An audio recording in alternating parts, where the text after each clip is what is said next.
¿Ves? O sea, no voy a ser mamá. Ya no voy a ser mamá. O sea, ya estaba decidida que no iba a ser mamá. Y me fui un día y digo, estoy embarazada. Y por eso le digo a mi hija, tú has sido tal vez uno de los seres humanos, sin temor a equivocarme, más esperados del mundo. O que yo lo conozco, digo, porque todos los que me conocían en mi trabajo en aquel entonces, porque todavía no había vuelto a Bagó, todo el que me conocía oraba porque nazca. El gerente general de ese entonces me entrevistó y me dijo, me hizo preguntas, me dijo por qué me había ido, le conté, me dijo que si ahora yo ya no estaba tan o sea, tan traumada con las cosas, y le decía que no, que yo ya tenía un trauma bello que se llamaba Diana, así que y me dijo, y bueno, y volví de jefe de control de calidad.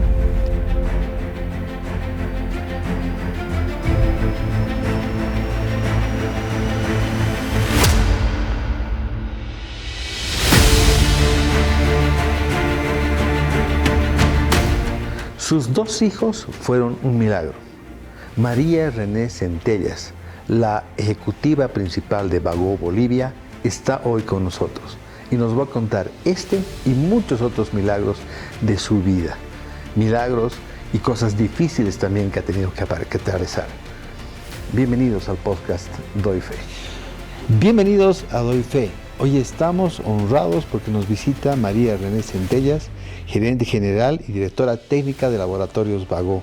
María René, bienvenida, por favor, y directamente te pido que nos cuentes ese milagro, esa historia maravillosa que has venido a contar. Muy bien, muchas gracias por la invitación. Muy buenas tardes, Marcelo. Empiezo con mi milagro, que en realidad tengo varios que en mi vida, pero los más grandes son uno, que soy madre, que logré llegar a ser madre después de una experiencia difícil de sobrellevar y que me hacía pensar que yo no iba a poder serlo, y nació mi hija Diana, que es mi primer milagro. Mi segundo milagro es Joaquín, y Joaquín demostró el milagro más grande en mi vida, porque él tuvo hace 9 años una intervención a raíz de un tumor maligno en el hueso. Eso sí realmente fue un milagro, porque habían pocas probabilidades de una cura. De hecho, en Bolivia no habían. Nos fuimos al exterior y la operaron en Santiago, en Chile. Y gracias a la fe, y fe también de Joaquín mismo, que Joaquín nunca dudó de que se iba a sanar, está aquí 9 años ya de su intervención, completamente sano y con una enfermedad que solo recuerdo. Uy, amigos, ¿qué programa vamos a tener hoy? Bueno, como te digo, Doy Fe es precisamente el podcast en el que compartimos esas historias maravillosas, esas que pasan una vez en la vida, pero que te marcan para toda la vida. Quiero presentarles a nuestra invitada, ahora sí, María René, es gerente general y directora técnica de Laboratorios Bagó.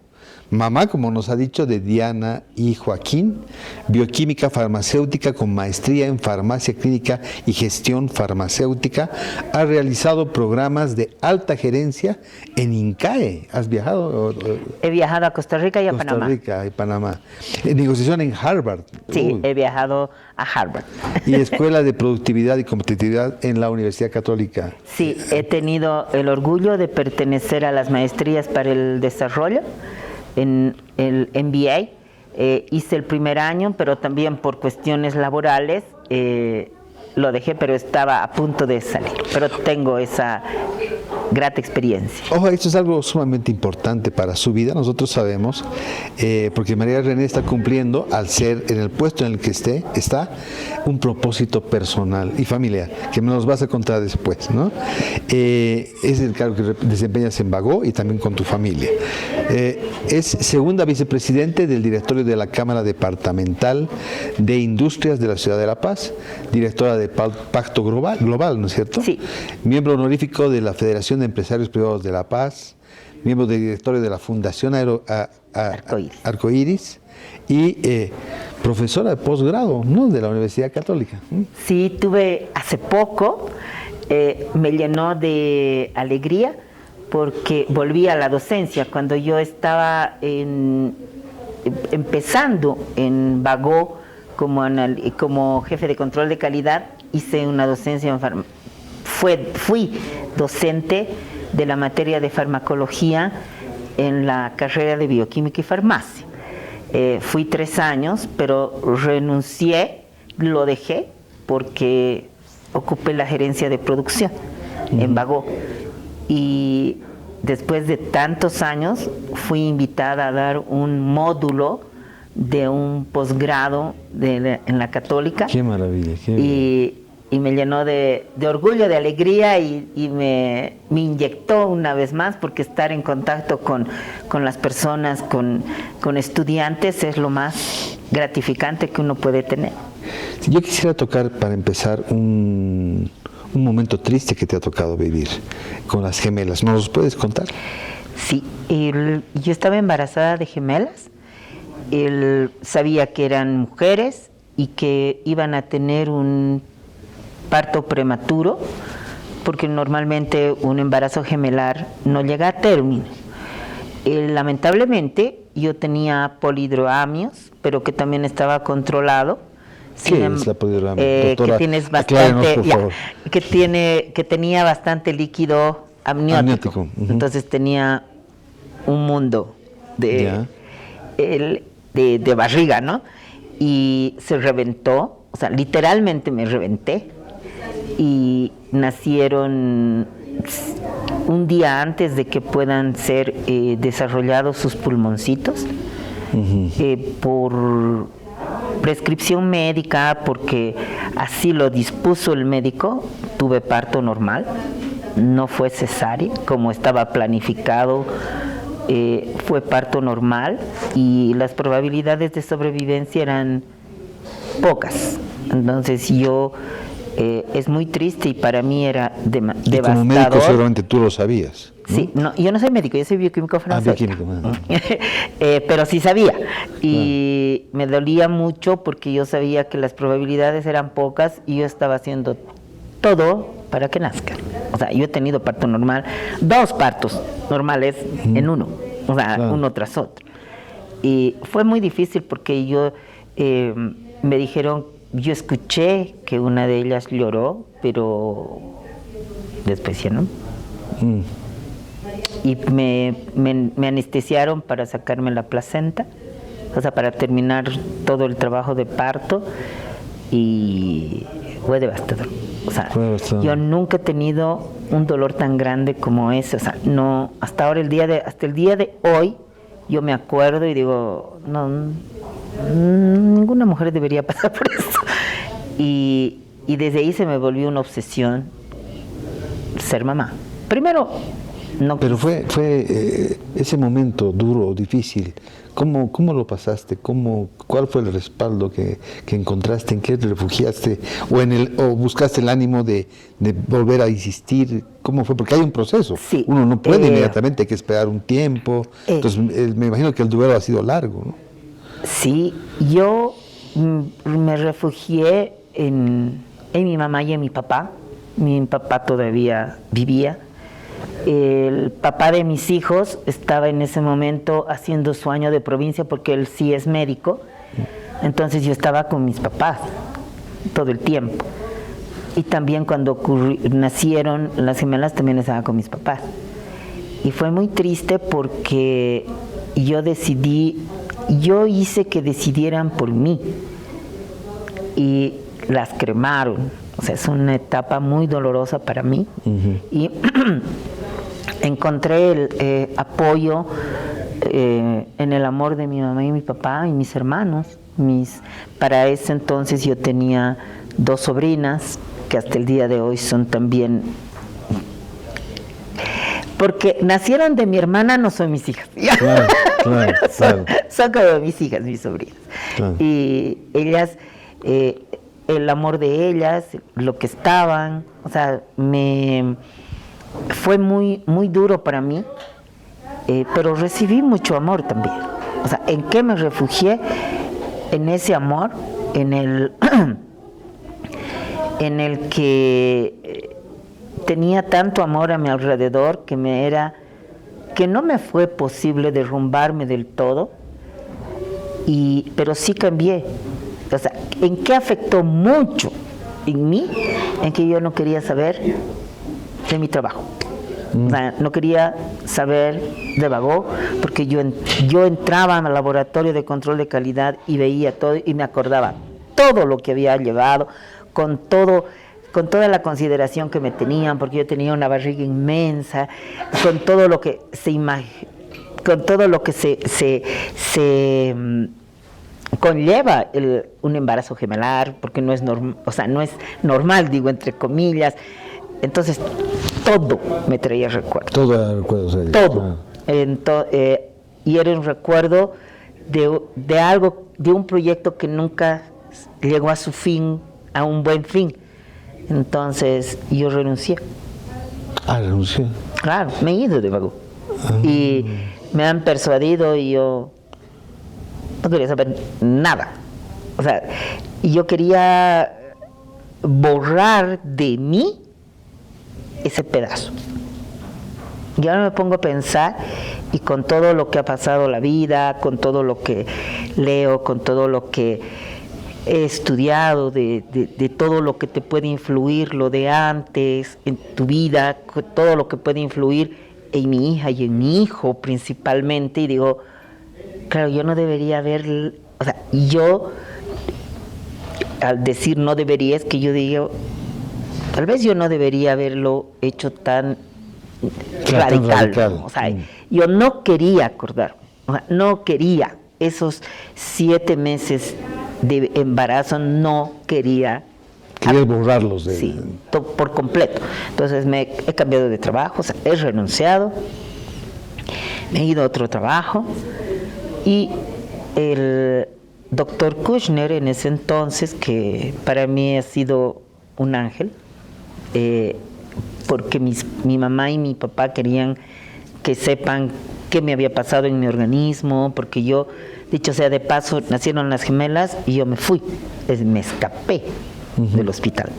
O sea, literalmente me paré y dije, yo de aquí me voy. El papá de mis hijos llegó y también me dolía mucho porque él solo quería verme a mí entera y no me preguntaba. Y me dolía, y decía, ¿cómo no puede ser? ¿Cómo puede ser que yo haya estado tanto tiempo embarazada, o sea, esperando con tanta ilusión, y como que a nadie le importaba? O sea, yo le importaba más al mundo que... Pero en realidad sí importaba, pero como que no querían seguramente claro. lastimarte o volver el recuerdo. El recuerdo. Y yo me embalé en eso, ¿no? Y después el doctor hizo más que de ginecólogo, hizo también de psicólogo. Ajá. Y me escuchaba y me decía, ¿sabes? La única forma que tienes que sanar es ser mamá. Y ahí empezó la campaña. Y no podía, y hasta igual me hicieron tratamiento, todo, hasta había la posibilidad de que desista y yo tenga adopciones. Además que se me ha vuelto, en eso, claro, ya. Además es que se me volvió una obsesión. Y venían los fracasos y fueron Sí, muchos seguramente. Claro, la espera y nada, hasta que un día milagrosamente el papá de mis hijos se iba a hacer su especialidad, y claro, yo decía, se va a ir 2 años y medio, 3, o sea, no voy a ser mamá. Ya no voy a ser mamá. O sea, ya estaba decidida que no iba a ser mamá.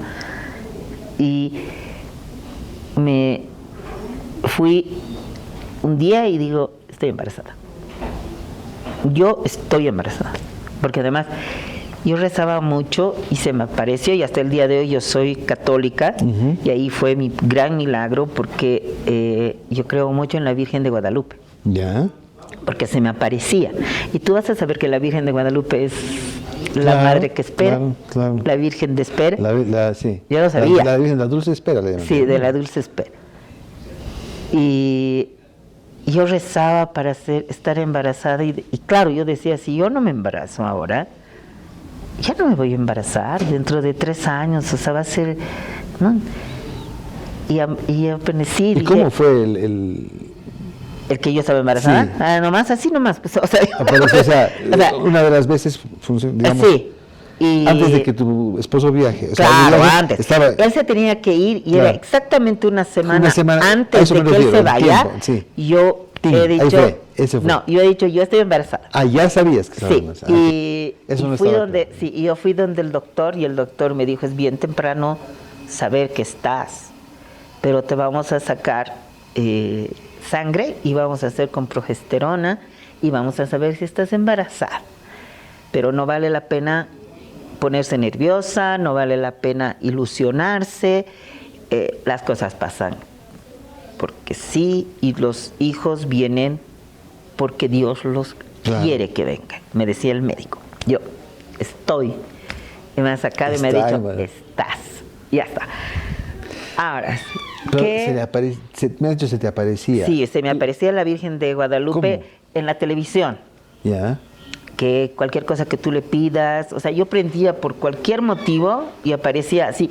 Digamos Era que, imagen, ya, tiña, ¿no? digamos en este momento que yo estoy charlando contigo, de pronto alguien entraba y digamos que entraba con la postal de la Virgen o algo, o había Era la aquí promesa, o sea, un había una cuadro, promesa ahí. sí, había un cuadro de la Virgen de Guadalupe. O sea, yo decía, ¿por qué está tanto conmigo? Y yo rezaba, y lo único que le rezaba era que quería ser mamá. O sea, me nacía eso. Y cuando me dijeron, ahí empezó mi ansiedad, mi temor a perderlo. Claro, otro proceso, ¿no? Y además su papá se fue, entonces solo fue yo, mi hija, mi Diana, mi mamá y mi papá. Pero después de 9 meses nació. Pero ya ahí mi hermano en algún X momento decidió ser ateo, pero porque nazca mi hija se volvió otra vez católico. Volvió. Creyente. Después la abuela, la mamá de su papá, se bajó toda esa Semana Santa a pie a Obrajes. Ahora, Mi mamá y mi papá, ni qué decir. Todos se volvieron católicos, todos, por eso. sí, todos estaban- sí.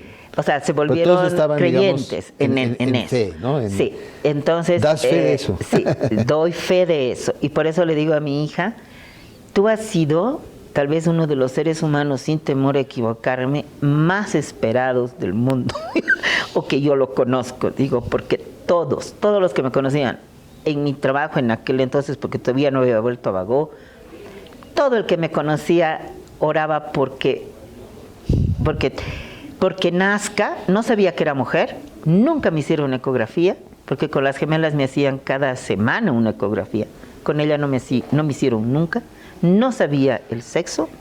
El doctor Kushner volvió a lo antiguo, que escuchaba con o sea, no le escuchaba con nada más, y me así dijo, lo querías tú. Sí. Ya. Y el doctor. Y el doctor a mí me dijo, Dios en el cielo y tu voluntad y la mía aquí van a hacer que las cosas salgan bien. Hay que tener fe. Y mi hija nació por parto normal, casi no nace, porque yo tenía tanto miedo que no ayudaba a que nazca. Por eso digo, es mi primer milagro. Definitivamente, definitivamente. Qué linda historia la que nos Sí, cuentas, sí. qué belleza. Y bueno, y luego vino tu hijito. Claro, y mi segundo milagro fue ya estaba, su papá llegó, o sea, estábamos aquí, nació, o sea, mi Ya no fue papá tan- o sea, murió. fue sorpresivo, Fue digamos, sí, uy, estoy embarazada, sí, listo, ya. ya está, Fui, claro. era el mismo doctor, ya, entonces ahí y yo siempre me he agarrado de él. Yo ya era gerente de producción cuando estaba embarazada. O sea, me nombraron gerente de producción. ¿Ya estabas en Bagó otra vez? Ya estaba en Bagó cuando Diana tenía... ¿Cómo volviste a Bagó? Creo que esa es una cosa que hay que contar. Yo estaba... ¿Cómo? Porque ha habido una... Porque yo en Bagó estaba de... Yo empecé en Bagó, es mi único trabajo, ¿no? O sea, Sí. y empecé cuando estaba en la universidad, cuando estaba acabando la universidad, pidieron referencias de la facultad de las personas que podían desempeñarse en la industria farmacéutica. Y yo fui analista de control de calidad a medio tiempo. Y me fui de analista de control de calidad cuando de las gemelas. Y volví por ya nació Diana, y por un aviso en el periódico, y eso yo le agradezco y la bendigo todo el tiempo a una compañera de trabajo que hasta ahora trabaja conmigo, me llamó y me dijo, ¿sabes? Van a sacar un aviso de Etifarma, se llamaba Etifarma, no Bagó, pero era Bagó. Claro. Él decía, para jefe de control de calidad, ¿por qué no te presentas? Y yo me presenté. Y el gerente general de ese entonces me entrevistó y me dijo, me hizo preguntas, me dijo por qué me había ido, le conté, me dijo que si ahora yo ya no estaba tan, o sea, tan traumada con las cosas, y le decía que no, que yo ya tenía un trauma bello que se llamaba Diana. Así que, y me dijo, y bueno, y volví, así volví, y volví de jefe de control de calidad. Jefe de control. O sea, de laboratorio de control de calidad, claro. Y después de jefe de control de calidad, cuando yo estaba embarazada, esta persona, este gerente general, me llamó un día, porque había gerente de producción, y me llamó un día y me dijo, ¿qué haces si yo mañana te digo que te haces cargo de la planta? Y yo le dije, técnicamente funciona, porque yo sé cómo manejar una planta, una fábrica de medicamentos, pero no sé si lo haría bien administrativo o personalmente. Y me dijo, ¿por qué? Porque yo difiero de una decisión que tomó la gerente de producción. Y me dijo, ¿cuál? Y le dije, porque no dio permiso a una jefe de almacén para viajar a ver a su hija. Y yo le hubiera dado permiso. Y me dice, ¿y por qué le hubieras dado permiso? Y me dice, y le dije yo, porque cuando vuelva, para mí, ella lo va a hacer con muchas más ganas, las cosas que tiene que hacer. Porque no va a estar triste por no haber ido. Y me dijo, bueno, mañana tienes las llaves de la planta. Y yo le dije, yo estoy embarazada. Y yo estaba embarazada, no se me notaba. Y me dijo, ¿y ese es algún problema? O sea, ¿es un impedimento para ti? No, le dije, bueno, pues entonces. Y desde ahí fui gerente de producción y Joaquín me acompañó. O sea, yo trabajé hasta viernes y Joaquín nació el lunes. Joaquín, claro. Y además Joaquín fue contigo a trabajar, me imagino, también. Claro. En la fase lactante. Una semana y nos fuimos en su cunita, Joaquín. El Moisés, ¿o no? En su Moisés, claro. Sí, en su cunita, en un Moisés que son justo para llevarlos, ¿no? Esa tenía su... Y me trasladé de casa, yo vivía en otro lugar, me trasladé para estar más cerca de la planta. Y todos esos trajines siempre los he tenido con mi mamá, porque nació Diana tenía 1 año y yo ya había vuelto a Bagó, y Dianita tenía 1 año y 3 meses y mi papá falleció. Esa también fue un golpe muy duro, no solo para mí, sino para toda mi familia, porque mi papá era... ¿Cuánto lo siento? Claro. Era nuestro todo. Era el papá antiguo que lo era todo. Él es de Yungas, ¿no? Sí, él nació en los Yungas, pero se crió y todo. Él trabajó muchos años en la época de oro de la Comibol. Ya. Él era jefe de personal de la Comibol. Y se murió y nos dejó. Y ese es otro chiquitito enojo que sentí en mi vida, porque yo decía, ¿cómo se ha ido? O sea, ¿cómo nos ha dejado? Ya pues. Porque he estado hasta cuando nacieron las gemelas, nació Diana. O sea, él era una pieza fundamental no solo en mi vida, sino en la de mis hermanos, en la de mi mamá, en la de su entorno, en la de mis sobrinas. Y se fue, o sea, murió. Y es ¿Había como nacido si... tu hijo menor? No. No. No. No Y lo es- conocí. No, no lo conocía. Y es como si me hubiese dejado en su lugar, porque como que yo asumí a toda la familia, o sea, el entorno, las relaciones, cobijé y se volvieron también mis tercera y cuarta razón para vivir de mis sobrinas, en las que Andrea y Renata, y también que ayudaron mucho a sobrellevar las cosas y lo que contaba de Joaquín, ¿no? Que cuando se enfermó fue también un... Claro, eso vamos a verlo después, pero entonces nacen tus dos hijos y esos han sido, digamos, tus dos milagros Sí. importantes. Sí, porque cuando nació Joaquín, 6 meses después, o sea, yo nunca me restablecí y tenía hemorragias y dije, y había sido un mioma más grande que mi útero. Entonces el ginecólogo me dijo, ahí fue también lo que me dijo, ¿tú crees en Dios? Y le dijo, claro, porque cada vez que los veas a tus hijos, cada vez que veas a Diana y a Joaquín, vas a decir, son un milagro, porque tú no tenías viabilidad de ser mamá. ¿En serio? Qué increíble, mira qué Sí. maravilla. Sí, Qué porque historia. dice que mi útero no era funcional, no tenía un ovario, o sea, no tenía físicamente aptitud para ser mamá. Claro, claro. Y fui, y todavía no de 2, de 4, o sea, de las dos de las gemelas. gemelas y de los Sí, 4 chicos, claro. de los dos, así que sí. Qué maravilla, no, qué maravilla. Tu mamá jugó un papel importante y te ha acompañado. Más importante. Te ha acompañado un tiempo largo y muy importante en la vida de los chicos, ¿no? Sí. Porque tú trabajabas y duro. Sí. Y sigues haciéndolo. Sí. Sí, mi mamá era la mamá de Diana y Joaquín. Definitivamente, mi mamá ha estado conmigo. A ver, cuando mi mamá se ha muerto, ha sido la primera vez que yo me he separado de mi mamá, desde que nací. Porque cuando, lo que te contaba, yo me casé, fue muy corto el tiempo que yo estaba embarazada de las gemelas, pero su papá se fue al año de provincia, entonces yo me fui a la casa de mis papás. Por lo tanto, he debido vivir casada lejos de mi mamá, creo que 3 meses. Y me fui donde mis papás. Entonces vivía con mi mamá. Cuando pasó lo de las gemelas, y Nelson se fue a estudiar y yo me fui a vivir donde mi mamá. O sea, tampoco he vivido separada mucho tiempo. Y de ahí no me he separado hasta el día que murió, porque entre que Diana nació, se fue a vivir conmigo mi mamá y mi papá. Mi papá falleció, mi mamá se quedó aún más conmigo.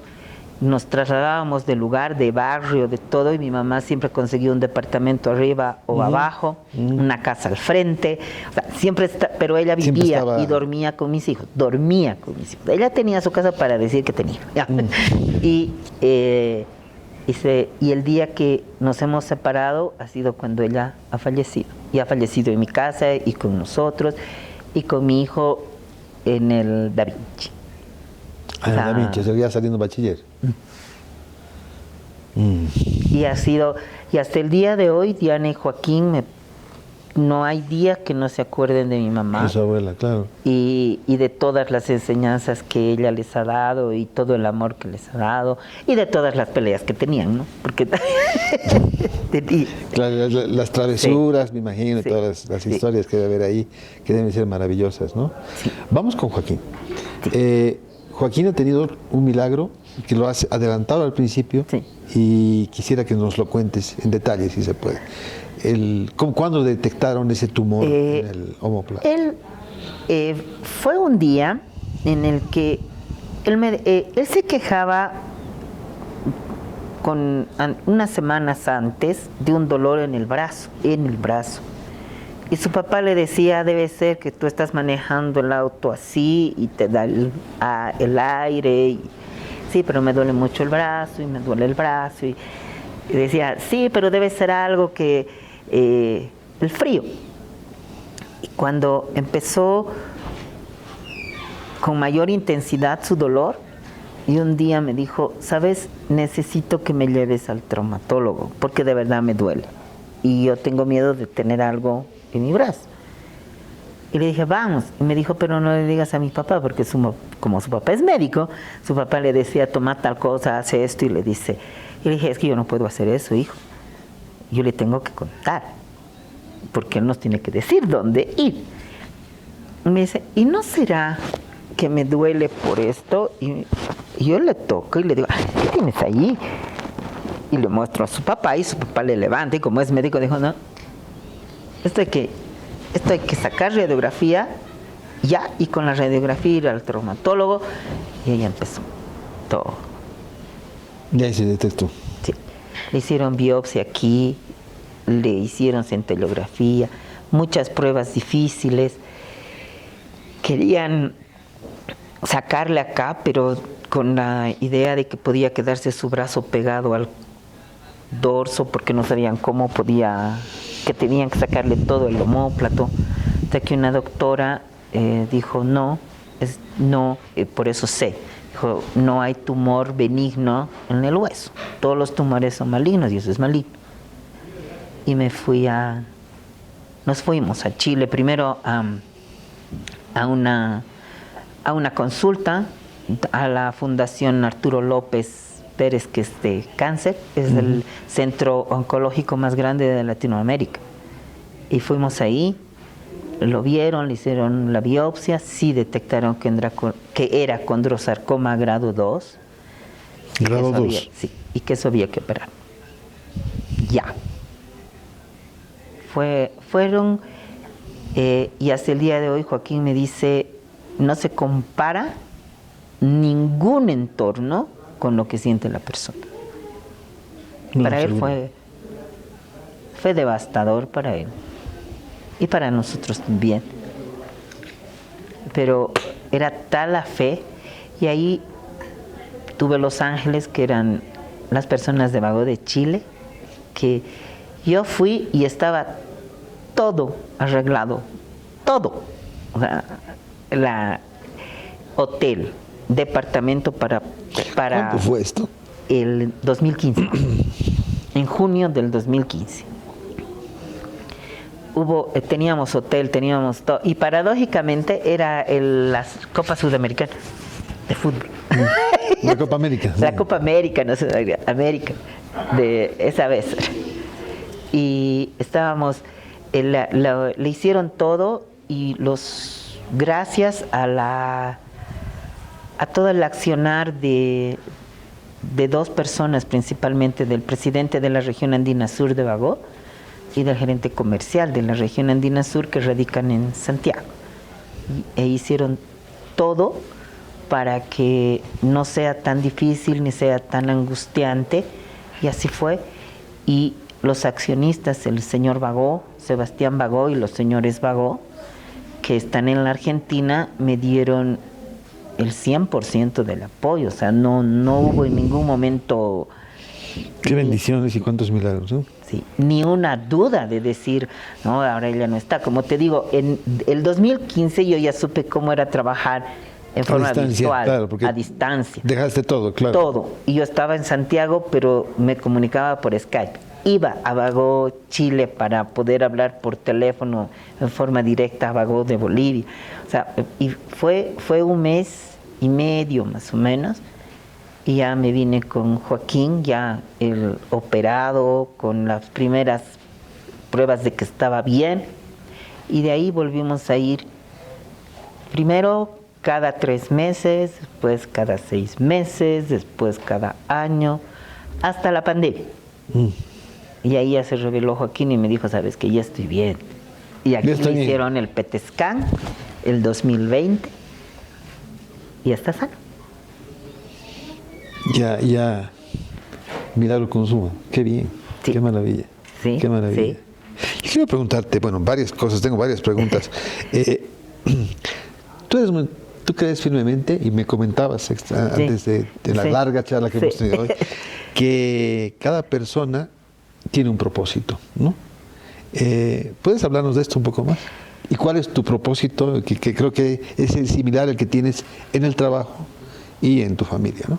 Sí, yo creo firmemente que cada persona debe encontrar su propósito, Ok. porque no todos lo encuentran, no todos lo decretan, porque todo ser humano se levanta por algo. Claro, no claro. se levanta porque, bueno, la cosa tiene que seguir funcionando. Yo creo que se levanta por algo.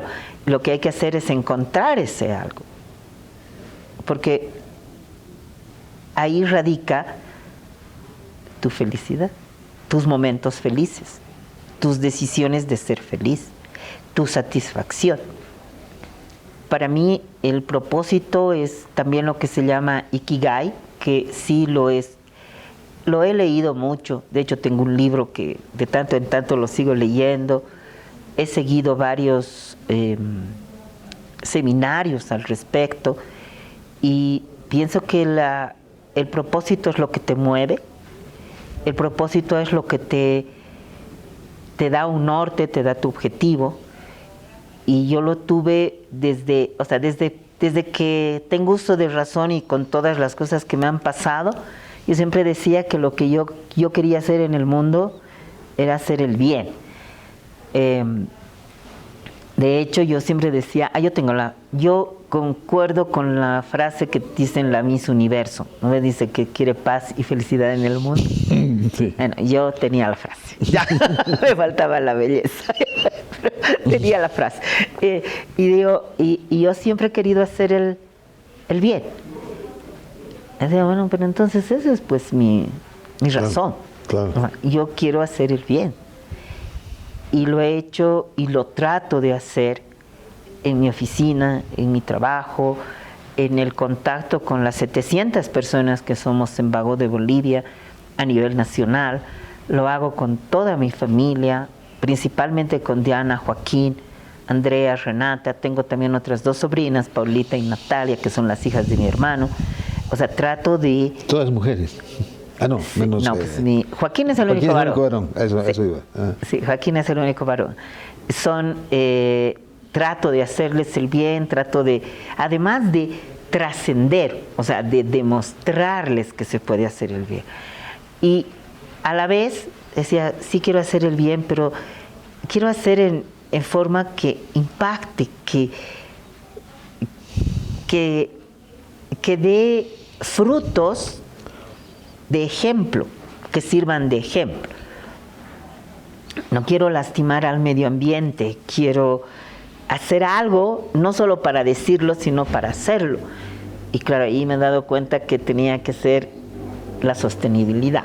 La sostenibilidad. Bueno, la sostenibilidad te dice que tienes que tienes que utilizar los recursos naturales sin desmedro para que se sigan utilizando en las generaciones futuras. Entonces decía, eso quiero hacer, pues, o sea, quiero hacer el bien con eso. Pero además creo en el empoderamiento femenino, Marcelo, de aquí al fin del mundo.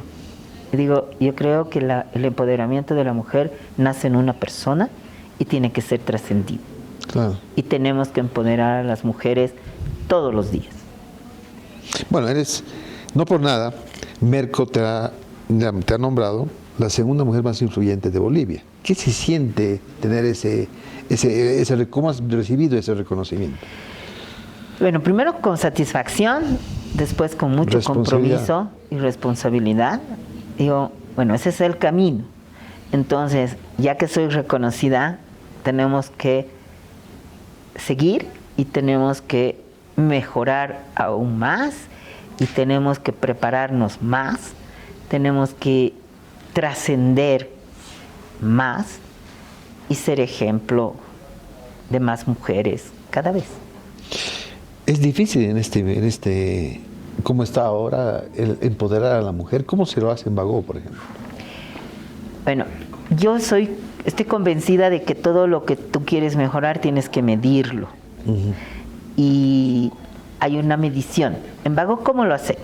Definitivamente lo hacemos, hemos empezado a hacerlo midiéndonos con una herramienta que es la WIP, que la ha dictado las Naciones Unidas, ONU Mujeres, y es una herramienta digital en la que se basa en preguntas, cuestionarios, y tú respondes con datos duros, por el básico, digamos, cuántas mujeres hay en Bagó, cuántas son de puestos de dirección, cuántos programas tienes de política de igualdad de género que se basen en tu política. Entonces se hacen varias preguntas y tú vas respondiendo y claro, dices, bueno, hay algunas no las hago. Entonces, en el momento en que tú haces el programa para hacerlas, ya estás aportando por el empoderamiento.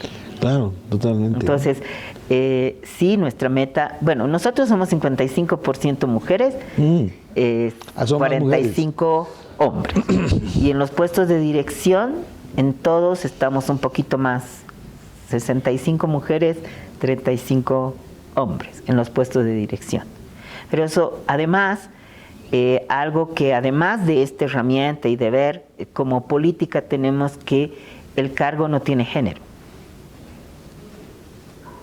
O sea, el cargo es de acuerdo a la capacidad. ¿Y qué mide la capacidad del cargo? El cargo, hay el eslogan, las competencias al servicio de la salud, ¿cierto? Sí. Eso es una... Principalmente, a ver, nosotros somos no solo un eslogan, somos una empresa basada en valores, que nosotros nos decimos que somos una empresa basada en valores y que tenemos un propósito, que es el de trascender para el bienestar de las y los bolivianos, y que lo hacemos con total ética.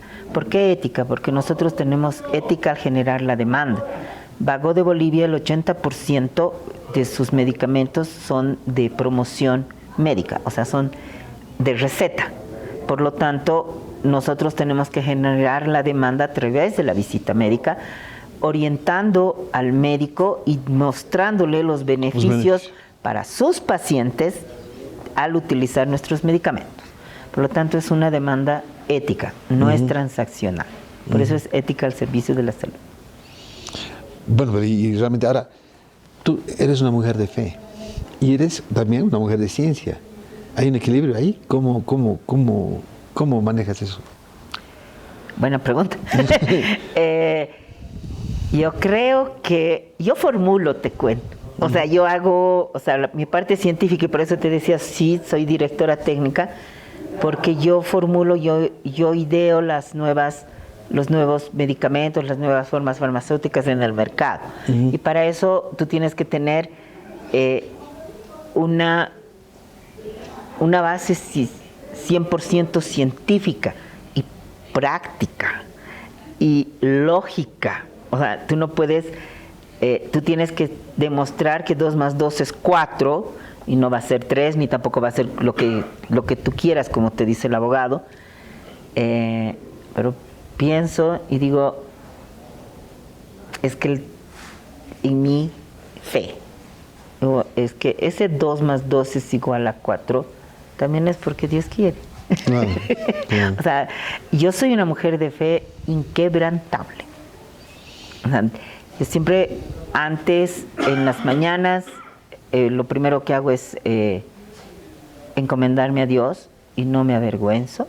O sea, hago un agradecimiento todas las mañanas, me duermo agradeciendo, y como alguna vez Joaquín me ha dicho, hay que agradecer que estás viva y hay que agradecer que tú puedes hacer cosas, mamá. Yo te voy a introducir un tema que hemos charlado también. Sí. Eres una mujer, fuiste una mujer felizmente casada, eres una mujer felizmente divorciada hoy. Sí. Y ahí quería introducirte el tema del perdón, que me ha gustado, como la charla previa lo vemos. ¿Cómo ves el tema del perdón y cómo es la relación de tus hijos contigo y con su papá? voy a empezar por el final. La relación es buena. La relación es, yo diría, de cariño, de reconocimiento. Yo nunca he negado y he dicho, uno de los días más felices de mi vida, uno de los días más felices de mi vida, excepto, o sea, sin contar los nacimientos de mis hijos, ha sido el día que yo me he casado. El día que yo me he casado ha sido... Y así lo he vivido. Y mis hijos han visto eso, o sea, el que cuando uno quiere las cosas funcionan y que cuando ya no pueden ser, ya no se las debería forzar, porque las cosas no salen bien. Y cuando te lastiman, se perdona, porque lo único que se siente mal es uno mismo. Y yo digo, sí, o sea, ya no, ¿para qué seguir viviendo con rencor? ¿Para qué seguir ni siquiera sintiendo el que quieras que sienta lo que tú has sentido? O sea, no faltaba más. Yo no quisiera que nadie, menos el papá de mis hijos, diga, por su culpa. No. Quiero que diga, qué bien, gracias a ella, más bien, en vez de por su culpa. Entonces, pienso que la base de tu bienestar mental y físico es el perdón. Definitivamente, el perdón libera, ¿no? Sí. Y no libera definitivamente a la otra persona, creo que libera a ti uno claro, mismo, ¿no? Sí. Uno puede vivir, porque la vida es lo que charlábamos, la vida es complicada, la vida es dura, la vida es difícil, ¿no? Sí. Y sin duda tienes que, el perdón definitivamente libera a la persona, ¿no? ¿Así lo ha vivido María René Centella? Sí, así lo he vivido. O sea, yo creo en el perdón fehacientemente, de corazón, sin rencor y mirando para adelante. Y más bien deseando bendiciones y deseando bienestar. Te podría preguntar, no sé por qué, de repente Dios pone esa pregunta en mi corazón. ¿Qué es lo que más te ha costado perdonar en la vida? ¿Qué es lo que más me ha costado perdonar en la vida? Me cuesta mucho perdonar la traición y la deshonestidad y la mentira. O sea, yo me he dado cuenta a lo largo de la vida, en todos los aspectos, yo te puedo perdonar todo. O sea, puedo entenderte, no, porque perdonarte puedo, pero puedo entender todo, pero no entiendo la mentira.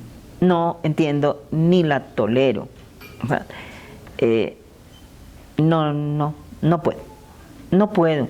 La mentira lastima, la mentira te lastima.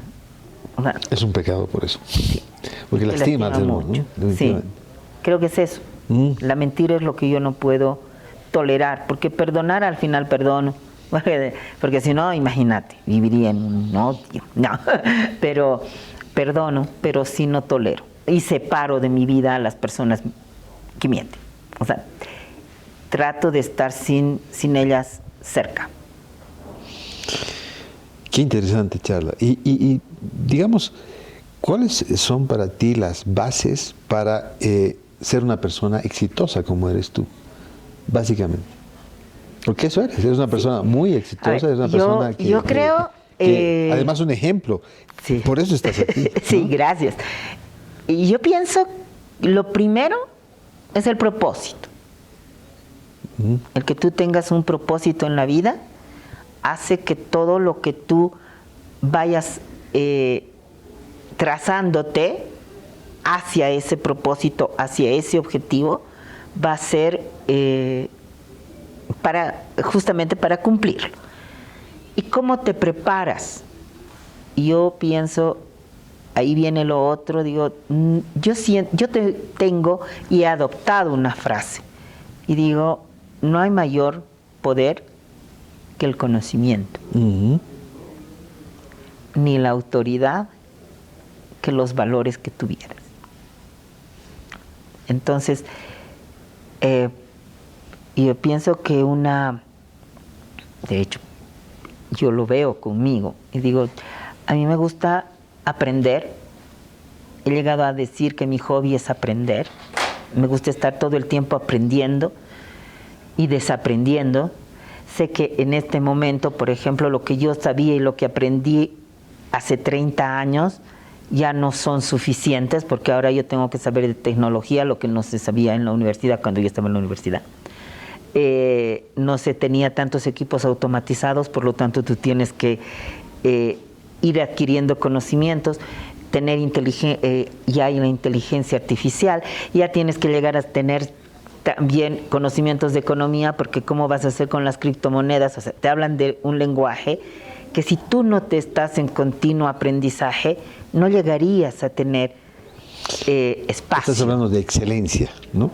Sí. Creo que esa es la clave, ¿no? Sí. Sí, buscar una excelencia en el conocimiento, tener ética y información.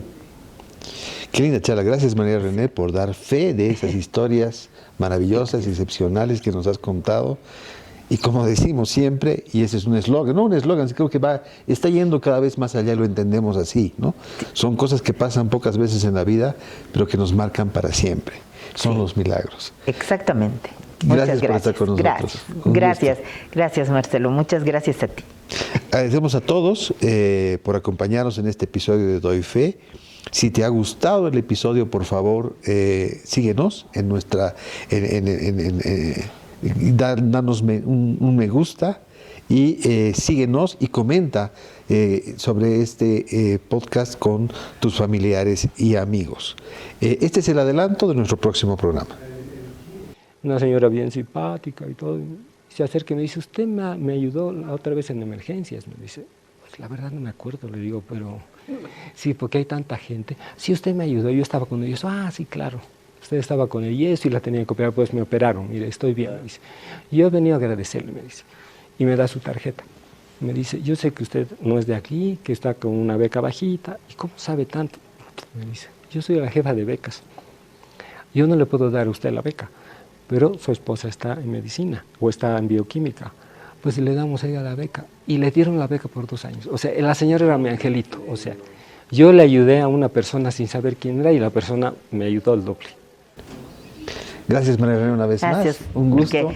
Espero que te haya gustado. Muchas gracias a ti. Soy Marcelo Tedeschi y María René. Hemos estado con ustedes. Esto ha sido Doy Fe. Muchas gracias y hasta la próxima.